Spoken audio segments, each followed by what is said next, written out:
We tend to view political parties through an idealized lens. We imagine them as groups of citizens united by a shared ideology, working together to implement specific public policy goals. In reality, the modern political party operates as a clientelist machine. It's a shadow economy, trading state resources, public sector jobs, and government contracts in exchange for votes and passive membership. We generally treat this behavior as a moral failure of individual leaders. We assume the solution is simply to elect better, more ethical people to run the government. Political corruption is actually a mathematical flaw in system design. If the legal rules reward a party for artificially bloating its membership to extract state funds, the organization will naturally optimize to do exactly that. This is a map showing the network of political influence across Serbia. Clientelist machines rely on this physical, geographic architecture to siphon and distribute state assets from the national level down to local municipalities. We cannot fix this machine by swapping out the players operating it. We must rewrite the structural mechanics of the political organizations themselves.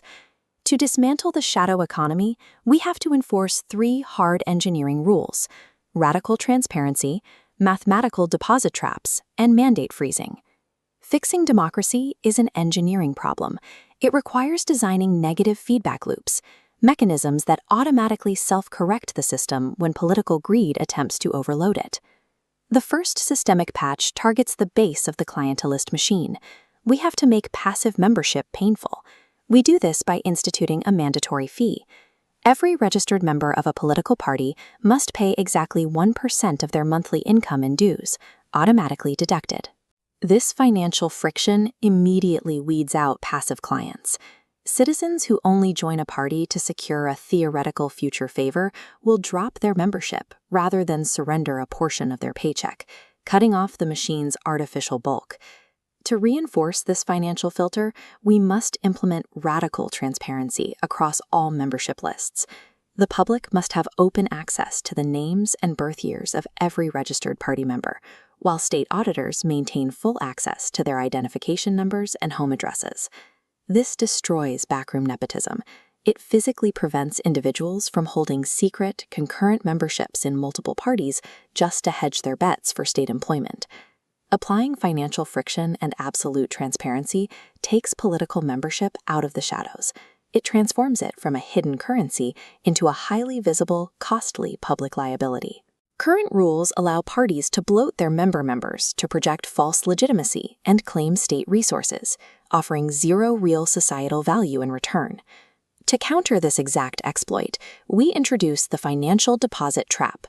This graphic shows the exact mathematical formula a party must satisfy to enter a candidate in an election. It calculates the deposit required based on the local economy. By multiplying the average income by the total number of voters, the cost of running is tied directly to the economic reality of the district. Here is the catch. The state only returns that massive deposit if the candidate wins 15 times more public votes than the party has registered members in that district. This ratio legally forces political parties to stay lean. To survive financially, their candidates must appeal to the broader voting public rather than relying strictly on party loyalists. If a party attempts to maintain a massive army of paid transactional members, their required vote threshold scales up exponentially. The 15 times multiplier makes victory mathematically impossible. The party will bankrupt itself through lost electoral deposits unless it abandons clientelism entirely. This mathematical trap weaponizes a corrupt party's own bloated size against it. The larger the shadow economy grows, the faster it triggers its own financial ruin. The final exploit occurs after the election: mandate trading. Ruling parties frequently buy off opposition members midterm to consolidate their legislative power. Politicians legally own their individual parliamentary seats. This legal standard exists to keep representatives independent from party bosses, but it inadvertently turns their mandates into highly valuable, tradable assets. This chart shows an abstract parliamentary seating arrangement. To solve the paradox of mandate trading, we introduce a mechanism called mandate freezing. If a politician leaves or is expelled from their original party during their term, their mandate is immediately frozen. The politician is not kicked out of the assembly. They keep their physical seat, their state salary, and their legal right to debate on the floor. While they retain their voice, they permanently lose their right to cast a binding vote on legislation for the remainder of the term. Stripping the voting power from a defector destroys their market value entirely overnight. A ruling party has zero incentive to offer bribes, cabinet positions, or state contracts to an opposition member who cannot mathematically add a vote to their legislation. Mandate freezing protects the democratic will of the voter. It surgically separates the legal right to speak from the transactional power to vote. We have engineered 3 standalone mechanics: the 1% public filter, the 15 times deposit scale, and the mandate freeze. The mandatory fee and public lists destroy the shadow economy of fake transactional members at the base level.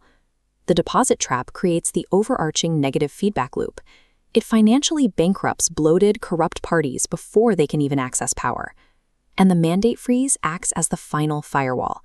It ensures that once the public casts its vote, that legislative power cannot be secretly bought in the halls of Parliament. This chart shows the final output of the combined, newly patched system. The machine takes in political participation and outputs uncorrupted governance. Democracies do not fail because human beings are inherently corrupt or flawed. Democracies fail when their underlying mathematical rules actively incentivize and reward corruption. If you want to fix a broken machine, you don't waste time trying to change the players operating it. By rewriting the math and designing flawless negative feedback loops, you permanently fix the machine.